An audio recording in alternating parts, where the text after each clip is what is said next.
here for a little bit up near the center circle. Carlisle has to be careful. Neither team shooting free throws very well, but you don't want to put them on the line. Up by 1. Penetration, shot. No, it finally falls as Greg Burston. They go for the quick 2 as Burston has 8 points.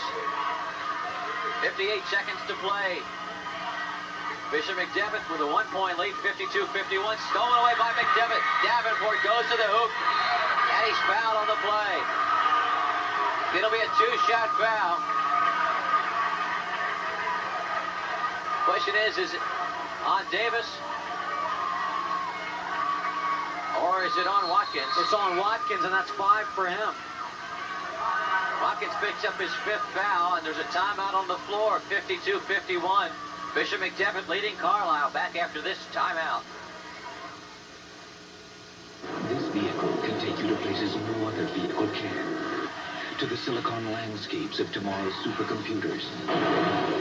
Or as far as your ability and imagination will allow. But only if you don't bail out. So stay in school. Brought to you by the United States Air Force. 52-51, Bishop McDevitt leading Carlisle here in Carlisle.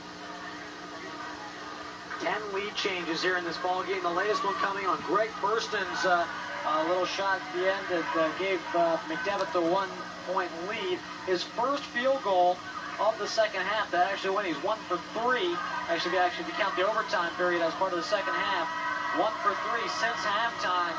Only 8 points for McDevitt's leading scorer, but those last 2 were very, very big ones for Bishop McDevitt.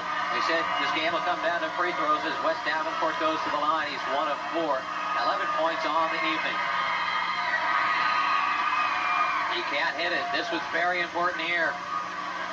48 seconds to play. Davenport trying to extend the Crusaders' 1-point lead.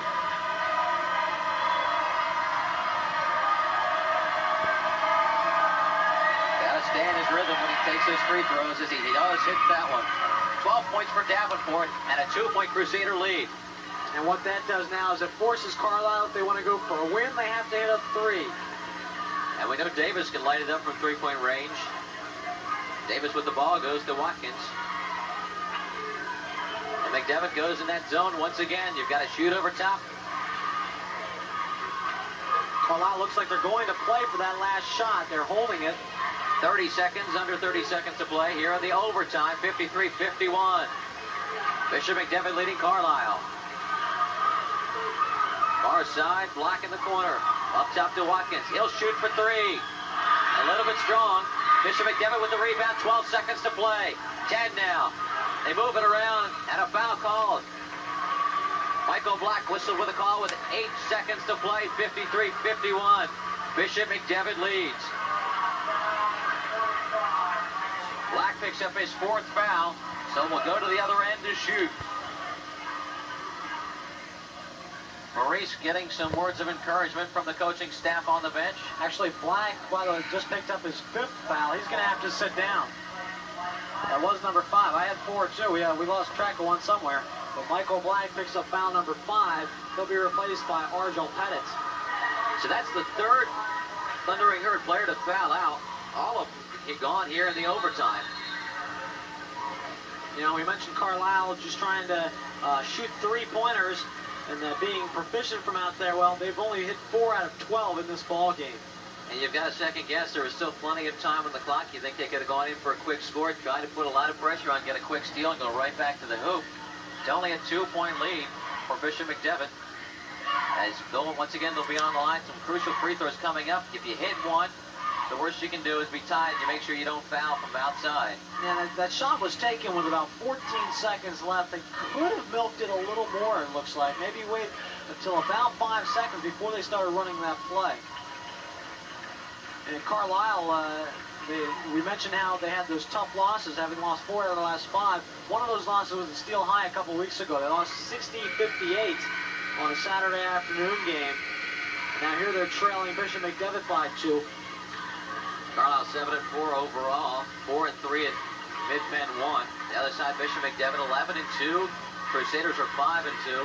No bearing on the first half standings. Sorry, Joe. No bearing on the first half standings for Mid-Penn Division 1. Steel High has already clinched that with a perfect 7-0 mark so far. As this is the last game of the first half of play in Mid-Penn. Maurice going to the line. He has 1 point in the ball game. He's 1 of 2 from the charity stripe. 8 seconds left. Carlisle fans kind of shaken. He misses it. Rebound comes down. 5 seconds to play. Drive by Carlisle. Lay it up. Doesn't fall. Clock goes to 0. Shot counts. The shot does count. Gone double OT.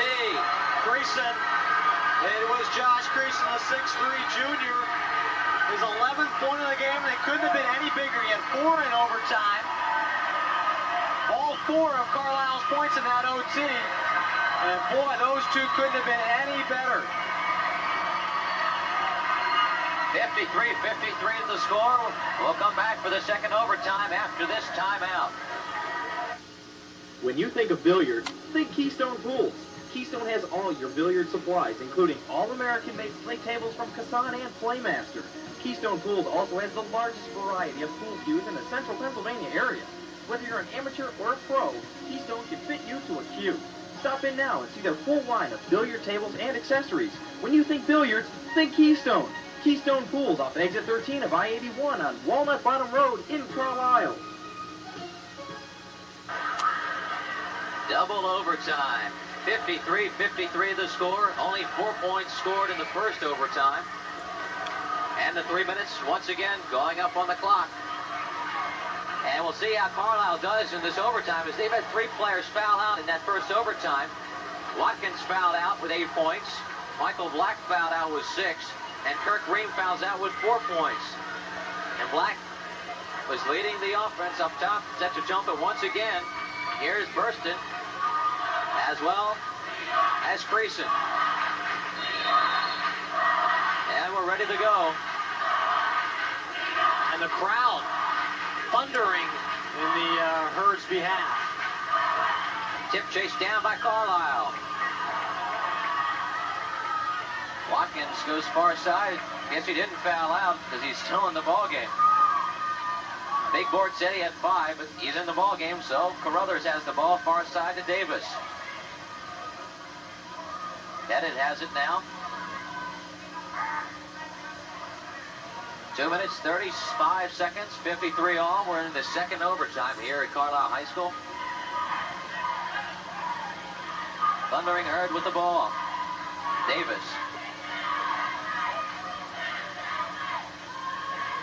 Got his in the lane, good for 2 points as Carruthers picks up 2 in the overtime.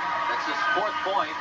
55-53 with 2:13 to play. Carlisle leads. McDevitt will try to tie it up. Jump stop, shot up is good by Blair.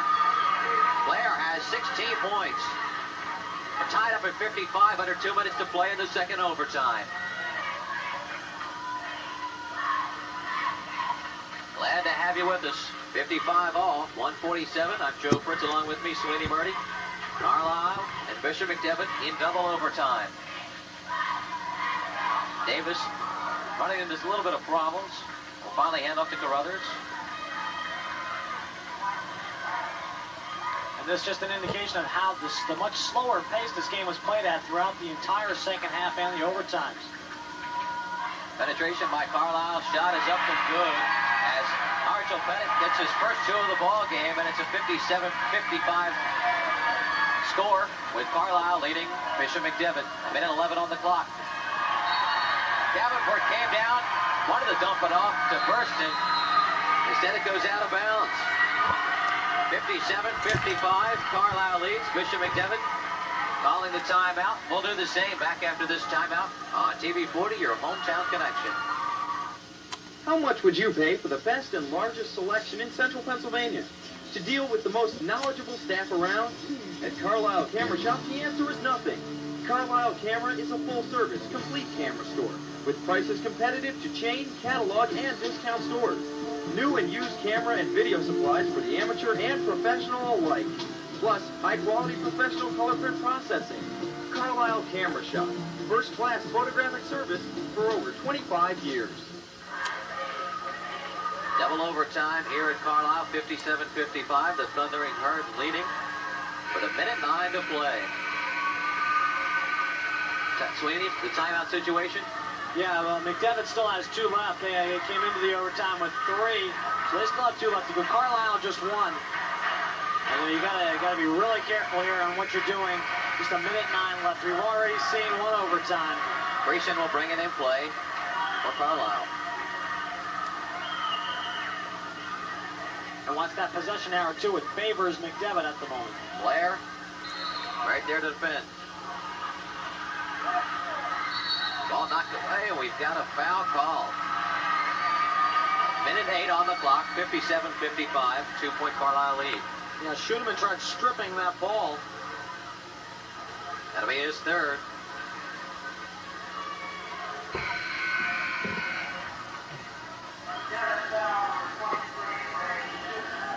Checking into the ball game is Pete Susie, so Schuneman checks out. And here we go again. Free throws are crucial. Argel Pettit picked up 2 points in this ball game. Making 3 as he hits a crucial line in the second overtime. That's a 3-point. Carlisle lead 58-55 with 1:08 to play. Pettit has hit all 3 of Carlisle's points here in the overtime. They're shooting 3 out of the 5 in overtime. Now has 4 points as Argel Pettit getting all 4 in the second overtime. 59-55. McDevitt trailing in the ball game. Ball tipped away by Carlisle, out of bounds.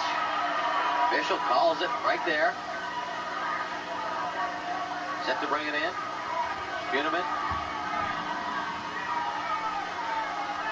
Try to coach Jim Brown.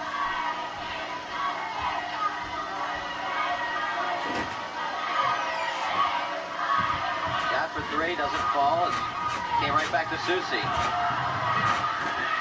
Inside, they can't get it to fall. Burston was there and a foul whistle. Ed Carruthers right on top of Burston with the push. Carruthers will pick up his 3rd foul.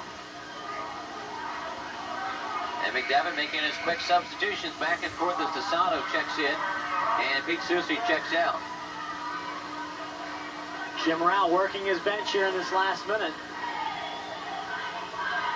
Steely glare of Bishop McDevitt. Greg Burston. Burston has to hit at least 1 of these to knock it down to what could be a 1-possession game. 45 seconds. Burston misses it. Rebound will come down. The jump ball called. Thought we're going to have it over the back, but nothing called. Possession arrow does favor the Crusaders. 59-55. Carlisle leading Bishop McDevitt. 44 seconds to play in this second overtime. Boy, that possession arrow was their best friend because they missed the free throw, and then McDevitt has a chance to get the shot back up. DeSanto got it up top to Schuneman, back to DeSanto. Down low. Burston shoots for 3, it's short. And McDevitt fought over it. And a quick foul on Jamal Blair. He knew what he had to do, he had to stop the clock. Blair picks up his 4th, 30 seconds left to play here in this second overtime.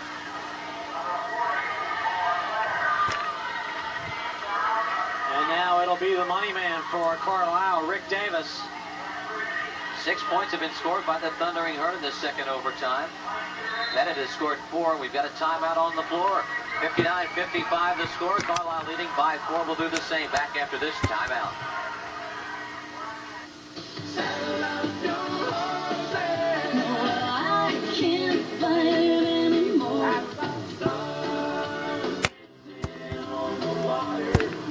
Wearing just his tennis shoes, guess you could call it unique.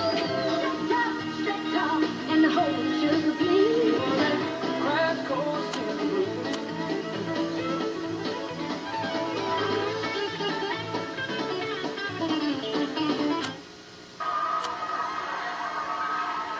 30 seconds left to play in the second overtime. 4-point Carlisle lead. I'm Joe Fritz along with Sweeney Murdy. And shooting, it was mentioned in the second half, both teams really went downhill shooting. In the overtime, Carlisle is 4 out of 8 from the field. McDevitt 2 out of 6, but those 4 misses been on their last 4 shots. So McDevitt has gone cold here in their last few attempts.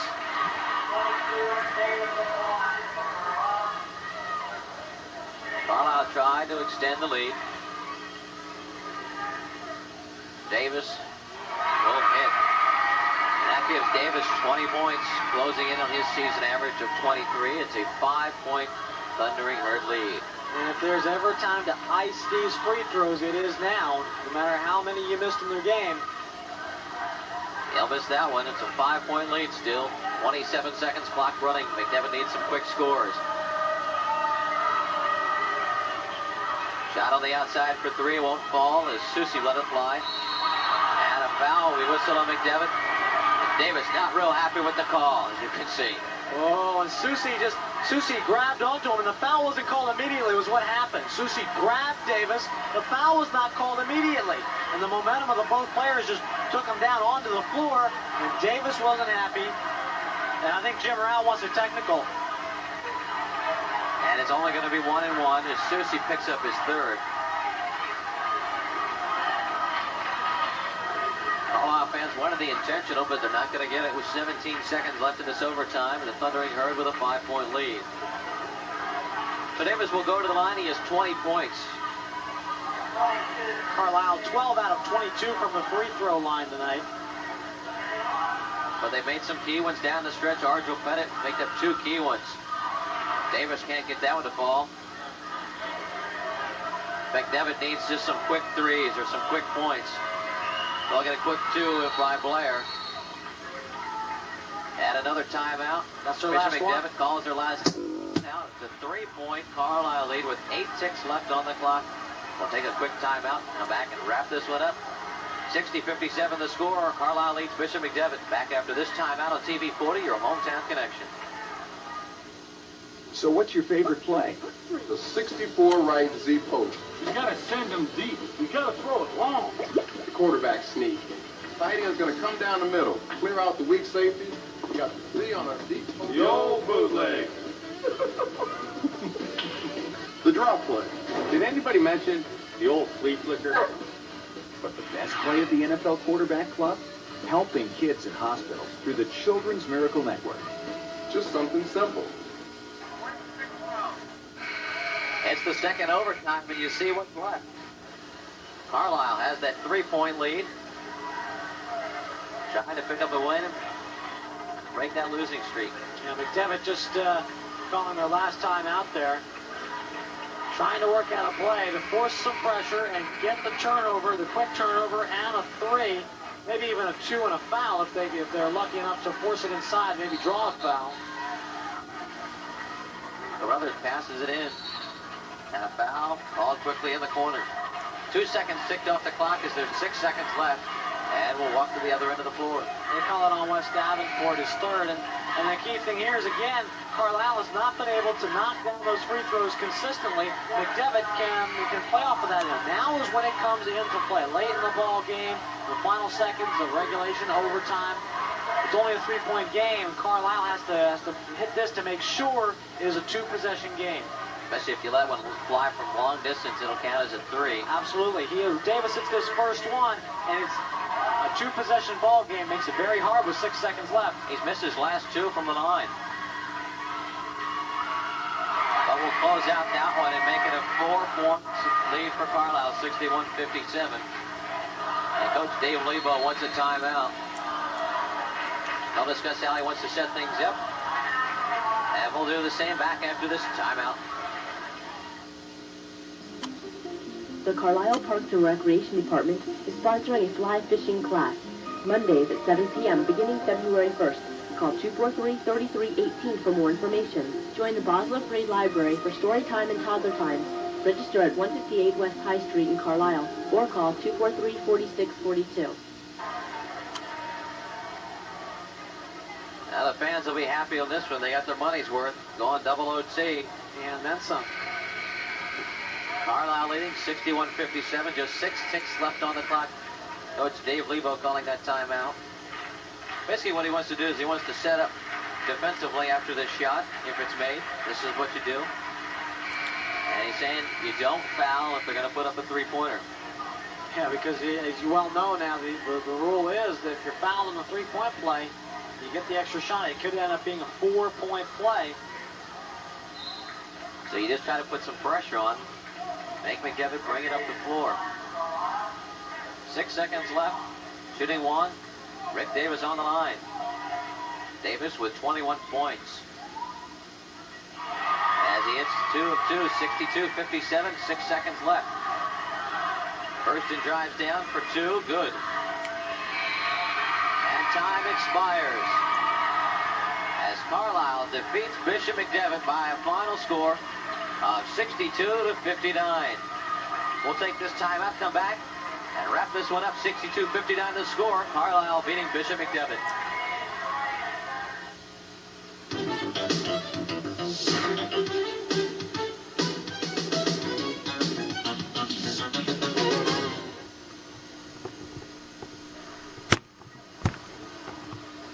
The final 62-59 in double overtime. It took Carlisle all that extra time to knock off Bishop McDevitt. The Crusaders fall to 11-3 and 5-3 in Mid-Penn Division I.